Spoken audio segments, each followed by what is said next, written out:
book lovers and everyone else out there. I am so glad you're watching this video today because today I'm going to be telling you guys about the 17 best books that I read in 2017. And these are in no particular order, so let's just get started. The first book I have to talk about is A Court of Mist and Fury by Sarah J Maas. This is the second book in the Court of Thorns and Roses series. This series as a whole is not one of my favorite series at all of 2017, but this book was like so good. It actually made it into the top 17 list. The first book is essentially about Feyre, who is a human, and one day she breaks this treaty that the humans have with the Fae, and she gets captured by one of the High Fae, which is like the royal Fae in a way. She basically has to be with him, and she falls in love with him in the end, and it's very cheesy, the first one. And the first one you almost want to kill yourself because the relationship is so unhealthy, and this book completely redeems that. It kind of made you think that if you didn't think the first book was unhealthy, like there's something wrong with you almost, because this one totally blew my mind. It was just so well written and I loved every second of it. The suspense was just agonizing, and the first 100 pages was kind of because she's still at the other High Fae's place, but then she meets Rysand and the lovely romance begins. I really enjoyed this book so much that I actually think it's worth reading the whole series just for this book. Really. Then I have Strange the Dreamer by Laini Taylor. This is about Laszlo Strange, this librarian who's been obsessed with this city called Weep, or they call it Weep because nobody's able to say their name. And for some miraculous idea, he is able to go to this strange city of Weep. So the story begins. That is a long synopsis. It's a little bit too much because it takes a long while before he comes there. It's a little bit slow in the beginning. When he gets there, it's so good. This has like demigods in it. Yes, and it has this like secret city and it has magic. It's just so well written. I haven't read any of other Laini Taylor's book, but this one was just brilliant. Next we have A Gathering of Shadows by V.A. Schwab. This is also the second book in a Darker Shade of Magic trilogy. This whole trilogy is absolutely amazing, but this one is like beyond compare. It's about these 4 Londons. There's Black London, Red London, White London, and Grey London, and Kel can travel between the different Londons, and they all have different variations of magic. Kel gets in a little bit of a smuggler trouble because he actually just has to carry messages between the different kings in the different Londons. He's an Antari, which means that he has like some sort of special magic that other people don't have. The second book has pirates in it, you know, you're at sea, and it also has this magical competition and tournament, which makes this book just so great. I was just so frustrated reading this book, like I just wanted to gush about it. You might have seen that in my readathon, but I also just really loved it. Then I have these 2 books here. I kind of counted this as one book because this whole series is just brilliant, but I read these 2 books this year. There's a trilogy of 5. You might think I'm being funny there, but actually it says volume 3 in the trilogy of 5, so it's not just me.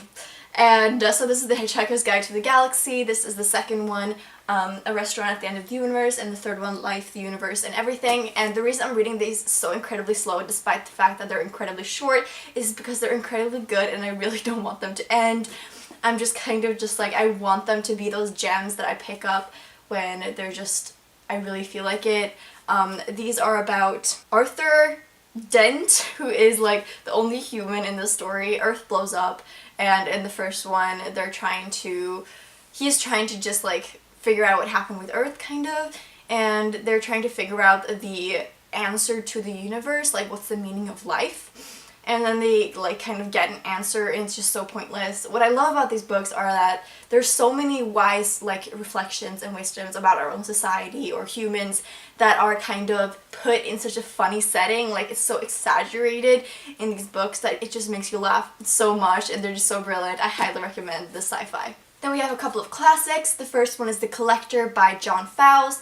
This is about this guy called Frederick, and he collects butterflies, hence The Collector, and he gets obsessed with this college student called Miranda, and he decided to kidnap her, and basically he wants her to fall in love with him, and he tries everything to make her fall in love with him, and it has so many like amazing themes when it comes to love and different ways that, you know, he's a little bit of a psychopath, but he doesn't think he is, you know, like he thinks that he's completely reasonable in expecting her to love him. It's a really, really good story because you get to see Miranda's perspective towards the end and how she's such a silly little girl. Like, this book almost makes you sympathize with Frederick, and I kind of like books like that. I love seeing into the mind of like people who are like a little bit mentally disturbed, and I just thought it was so good. I wrote an essay on this book too, so I had so much fun annotating it as well. Next, I read Frankenstein by Mary Shelley. This is about a young philosopher who he wants to go to this university, and he goes there and he learns all these, he's very socially like well developed, and he decides to kind of make this monster is this kind of like new invention or something, like he wants to experiment with it, whatever, for his studies. And it kind of goes like overboard, it goes too far, and he goes completely insane about it. The monster escapes and then whatnot, but this story is actually being told from the future, from this ship, where this philosopher is telling his story to like this other person, and in the end it just wraps up like so nicely, and I absolutely love it. This is absolutely one of my favorite classics of all time. I adore this story. I love the themes, I know. The monster is just like any human when he's created. He's so compassionate and he just wants to be loved, but since he looks like a monster, you know, everyone treats him like a monster, and then eventually he becomes one, and I think that's really, really interesting. Then the last one is The Little Prince by Anthony de Saint-Exupéry, and I love this children's story. It was just so touching. It's basically about this little prince who lives on this planet, and he tells the story of like how he came to Earth, and then he goes on all these different planets where he meets different people, and he has so many lessons and things that like way children look at adults and life. And I cried like towards the end of this book, and like a book that's this short having me do that is just wonderful. Like, I just adored this children's story. Then we have Warcross by Marie Lu. I told you guys about this one in a recent video. It's basically about Mika Chen, who is a bounty hunter. She accidentally glitches into the game of Warcross, which is this virtual reality game, and she gets a secret job by the creator of the Warcross to figure out who is kind of ruining the game. And so she suddenly goes from being very poor and trying to get by to actually having all these opportunities. This is like not a masterpiece, but it's on this list because it was so extremely entertaining. Like, I just had so much fun reading this book, and I was just loving like every single page of reading it. And I love those books as well. Like, not every book can be like wow amazing, but it was just so much fun. I just absolutely loved reading it, and that's why it's on this list. Then we have Warbreaker by Brandon Sanderson. You guys haven't heard about this one yet because I read it this month. This is like one of my all-time favorite fantasy now because it was just so good. Like, I am in awe after I read this book. I haven't read any of Brandon Sanderson's other books, and so when I read this one, it blew my mind, and I can't wait for the sequel. Whew. This book is following many perspectives, and it's very, very complex to explain. You're following these two sisters, and one of them is supposed to be sent from one kingdom to the next. That was said in a treaty that they had for 20 years. One city doesn't use magic at all, and it's very religious. The other city that the sister is being sent to, has a completely different thing when it comes to magic and religion, and they worship these returned, which is basically people that have died and returned, and they think that these have they're to carry some sort of like prophecy, and they treat them like kings basically. And you get to follow one of the returned, and he's one of my favorite characters of all time. I absolutely loved him. And then you get to follow this guy that you don't like, Vasher, which you don't know who he is, and he has this talking sword, and it's very, very cool. And you get to follow the two sisters. But the magic system in this is basically like every person has a breath, and you can give away your breath, but then you become like gray kind of. And the more breath you have that has been given to you, the more vibrant things become around you, and you can use this breath to like awaken objects. So the more alike two objects are, the easier it is to awaken them, kind of like that. And it's very interesting, the magic system, and I love the characters. Like, the characters was just amazing. Really love the ending. It was brilliant. Then we have this series, The Name of the Wind and A Wise Man's Fear by Patrick Rothfuss. As you guys can see, I haven't finished the second book yet, but it's the only book that I'm finishing before the year is out for now.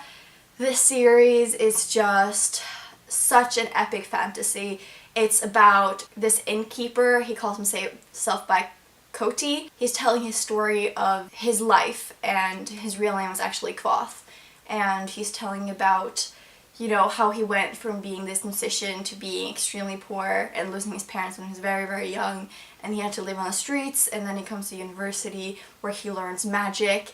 And he's such a brilliant character because he's so clever. He's extremely clever. He's so like good at social stuff, and he's been an actor, so he can like be any character, and he knows how to like persuade people so well. And he has this obsession with music that is just written about so beautifully, and the magic in this is so creative because you have like all these different subjects. Like in school you learn like chemistry and physics and then whatever, and then this, it's also like different types of magic. You have like naming, sympathy, alchemy, and you have these different types of like magic that are very, very realistic. It's almost like I'm putting down the book and then I'm just like, oh yeah, I'm just gonna try if this actually works, because Patrick Rothfuss explains it like it is science in a way, so it seems like it could be real. Like when you're reading this story, it's so incredibly real. Like it feels like it's actually happening. This series is just so good. I am like, you just have to read this series, honestly. Then we have Furiously Happy by Jenny Lawson. This is kind of like a biography, but not really. So Jenny Lawson has had a lot of issues with mental health, like depression and anxiety and all these different things, but she is also very funny, and she deals with her issues in a very, very funny way. Like, some might think it's a little bit grotesque, but I think if you've like gone through these things, you kind of, this helps you see it in like a comical way. Like, I know it's not funny, but she has a way of dealing with these issues that makes you like more lighthearted about your stuff, and it's just so funny. That's why it's on here. This one isn't actually her like biography. That is, she has another book for that, but this is like many short stories that just kind of stories like about her life and everyday stuff, and it's really, really funny. Then we have The Perks of Being a Wallflower by Stephen Chbosky. This is about Charlie, who is suffering basically from post-traumatic stress in a way, and he's very odd. He comes in this group of friends that are a little bit more popular than him, and he tries to fit in, but he's very, very awkward, and it's basically like a little bit of drama, you know, like his family, and he's trying to like figure out how to like be a normal teenager. It isn't really anything like very what's happening that's amazing. I love the story for so many other reasons. Like, he's writing these letters and you don't really know who he has written these letters to, which I liked. And I liked that the books that he's reading and the music that he listens to is like music and books that I have in contact with, and I just love that you can like relate to it in that way. Next we have The Lovely Bones by Alice Sebold. This is actually quite an old story. This is about Susie Salmon, who is a young girl and she dies, and then you get to follow her perspective from when she is in like heaven, looking down at her family and what happens after she dies. This is just such a touching story. It is incredibly well written, and you get to follow even the guy who raped and killed her. You get to follow her family and a boy she was involved with. You get to follow all these things happening after she died. Honestly, I just really, really love this book. The next book of my best books this year is The Plague Charmer by Karen Maitland. This is a very, very unique book, and I think that's why I liked it. This takes place in the 1300s, and you get to follow this castle, and you get to follow this little village on the seashore. So the Great Pestilence, plague strikes England for like the second time, and you kind of see this plague going over the little town, and it is extremely grotesque, but it is also very, very, very good, like well written. I think you'll like this if you don't expect too much from a story. If you can just enjoy a story for what it is, then I think you really, really enjoy this. And you also get to follow a dwarf throughout the story, and the nobility, and all these like small little witchy things going on. I really, really enjoyed this story. I don't think there's going to be a sequel, but I'll be here for it if there is. The next book is Finding Audrey by Sophie Kinsella. This is basically about Audrey who has anxiety, and you don't really get to know why much what happened, how she got this social anxiety. She stays in her like house all the time. Not much happens in the book, to be honest. You get some like her filming her family, and you get loads of drama that happen within her family trying to stop her little brother from playing games, and it's just nothing really happens, but I just really, really love this book. The light way it kind of looked at anxiety, but how like heavy it is for her to carry, and I like that you didn't get the answers in the end. I sort of enjoyed that actually. Now here we have The Girls by Emma Cline. I have to say, this is probably the best book that I read this year. Definitely the best like non-fantasy books, because I read a lot of good fantasy books, but I think this is definitely the best contemporary book of all time that I've read, definitely. I loved it so much. This is about Evie, who has loads of like normal issues with her parents, like just normal teenage issues. I think she's 14 years old, and this is about a summer where she meets these girls that are much older than her, from 18 to like 20 or something, and she gets so intrigued by them and she wants to get to know them, so she finds little ways to like interact with them, and in the end they take her in kind of, and she's part of this camp kind of, where there is this boss called Russell, I think. Oh, I actually don't know that. Russell, and he kind of treats these girls like shit. They all have sex with him, and it's really, really weird, and they take loads of drugs. It's kind of like I don't want to say it's a cult, but like most too, and the story kind of develops and it just gets darker and darker and darker. But the thing is that this is like Evie when she's 40 years old thinking about her past. And so sometimes you get the now perspective of Evie when she's 40, and sometimes you get the 1960s perspective of Evie when she was 14 years old. And I really can't tell you why I love the story, but I loved like the eeriness of it, how you can see it, but like 14 years old like Evie couldn't see it. I love the relationships, because it's like the type of relationships that you think they're real and like bam, it becomes super like sinister. And I love this book so much. Like, I don't even know why. It was just amazingly written, and I adored it so, so incredibly much. I have a book review for this up. I haven't talked about it a lot, but I have a book review for this up. You can watch it in the cards if you're interested. I just really, really adored this book, and I highly recommend it. So those are all the books that I have to show you guys for the 2017. I can't believe it's over, and I read so many good books this year. I'm so excited.